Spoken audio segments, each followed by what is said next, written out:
Namah Pranavardhaya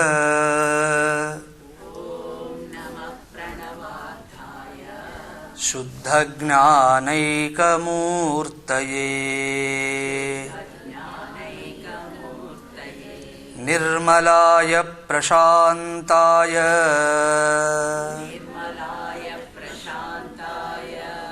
Dakshinamurtaye Namaha Vasudeva Sutam Devam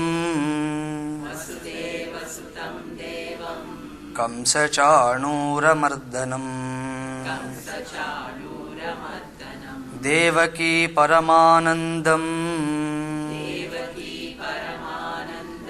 Krishnam Vande Jagadgurum Sadashiva Samarambham Shankaracharya Madhyamam Asmadacharya Paryantam Vande Guru Paramparam Om Sahana Vavatu Sahanau Bhunaktu Sahaviryam Karavavahai Tejasvinavadhitamastu Ma Vidvishavahai Om Shantihi Shantihi Shantihi.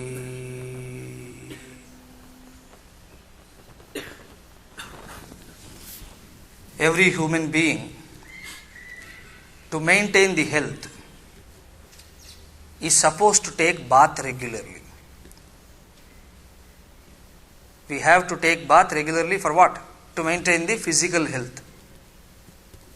And Shastras say that if you stop with that physical bath and if you start thinking that you are so pure with that outer bath itself, then it says that you are immature person. Because the water which is available in Nadi, Sagaram, etc., all water bodies, has a power to create you, cleanse you of your physical impurities, but not the mental. And health is always twofold, not just physical health, but also inner health, the mental health which is called psychological health. And man suffers a lot, not with physical problems, but the real suffering is because of the inner mental problem. And what is the inner impurity which disturbs me? They are 6 in number. They are called Arishad Vargaha.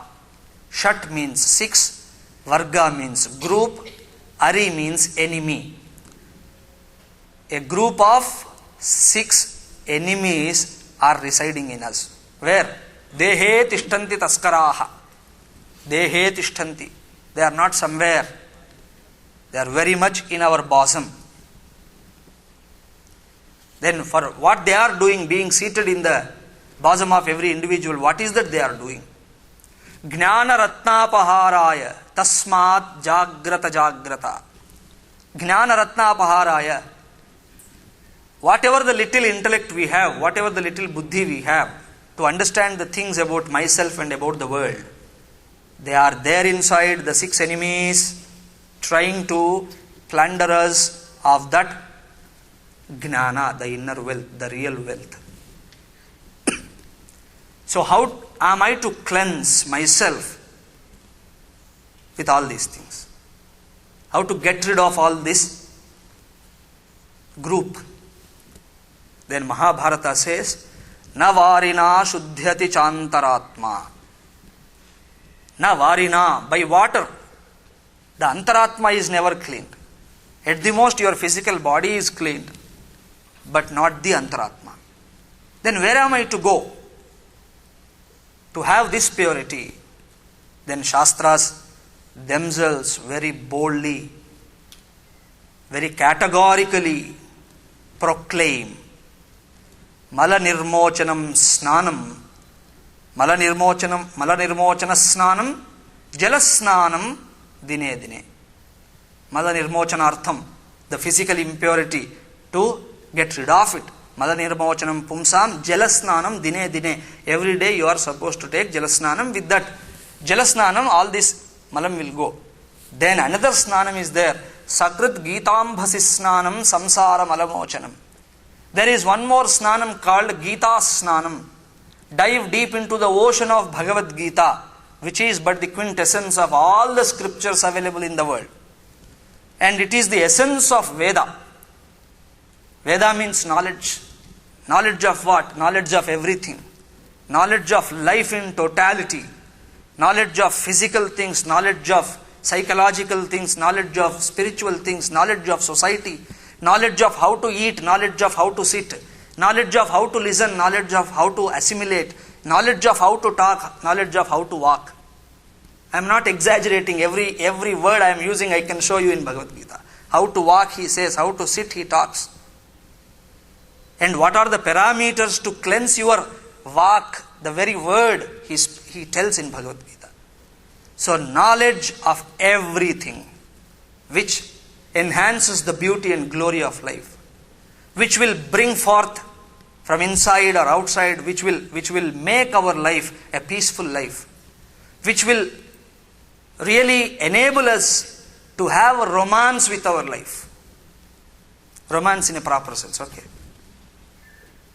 It makes you a lover of life.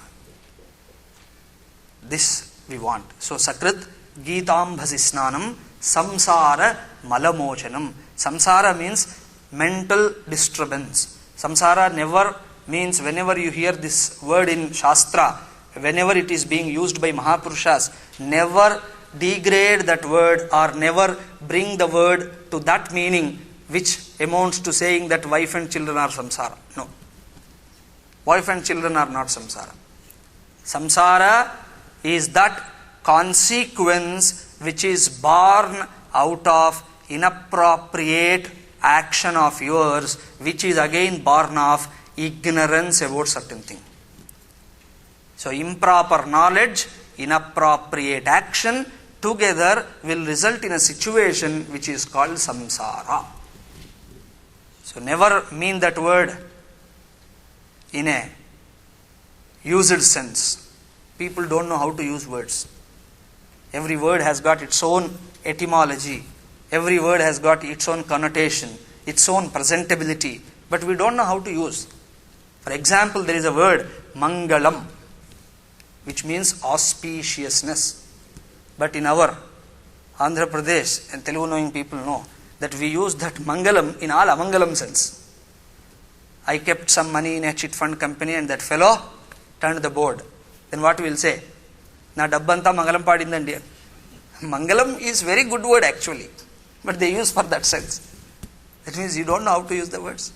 And somebody plundered you, then you say double N-A, Govinda.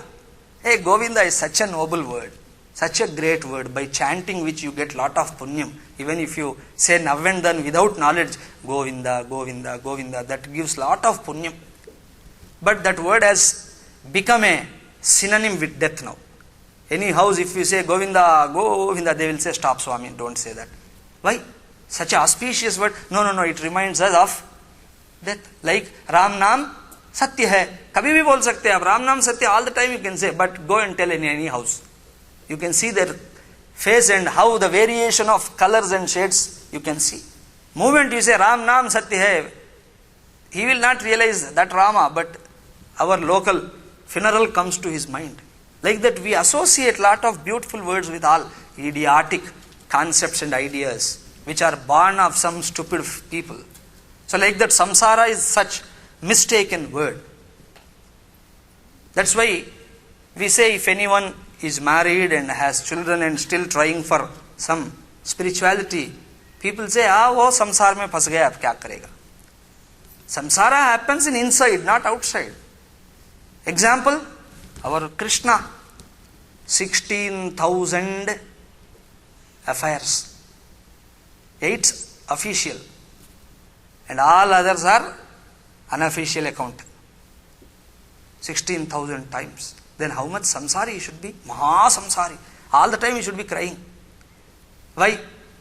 16,000 times of your sorrow, sir. 16,000 wife need what? 16,000 times of your sorrow. How that fellow should be?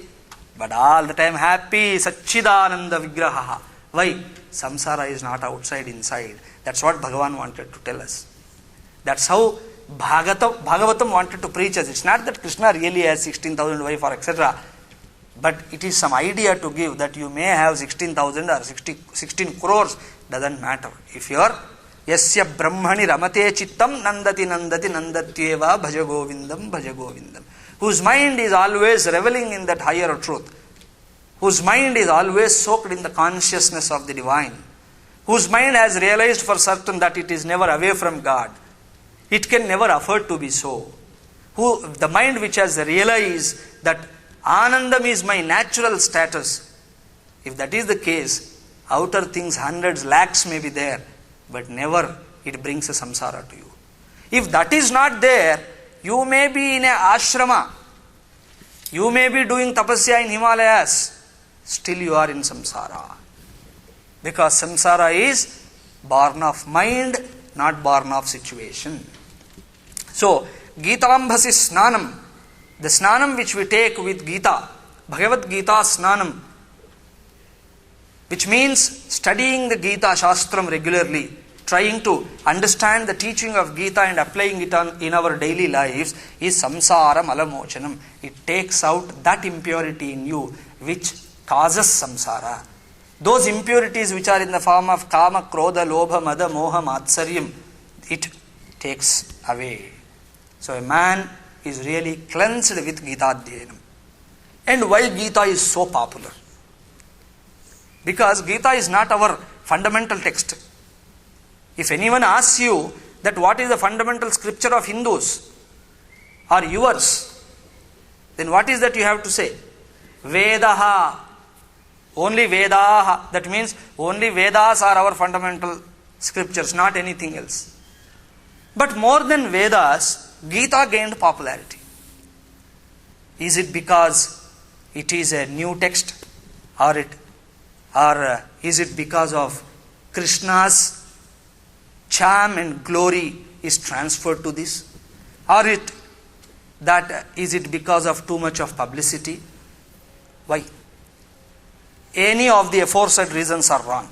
Krishna's popularity or Krishna's charishma or some new text, etc. This is not the reason. Gita became popular. Gita is accepted so much by one and all, and Gita is the only text on which there are hundreds and thousands of commentaries were written. So that greatness Gita could have because it is the quintessence of entire Vedas. So you cannot study what Veda is. To study Veda, we need to have lot of qualification. Qualifying itself is a lifetime project. I tell you. Qualifying itself is a lifetime project. If you so much dedicate your life towards that, maybe next Janma you will get some skill and dexterity in trying to understand and study Veda. It's not that easy. Because Veda Tatparya Grahanam is not easy. Veda talks of many things. And because it talks of various subjects, there is a great possibility of numerous doubts. What Veda is trying to say. So if I am to understand and have a glimpse of Veda, an ordinary mind like me, I should only take refuge in Bhagavad Gita, which is but Veda itself. Like we have textbooks and textbook made easy like that. Model paper, textbook made easy, workbook, etc. This is also Veda made easy.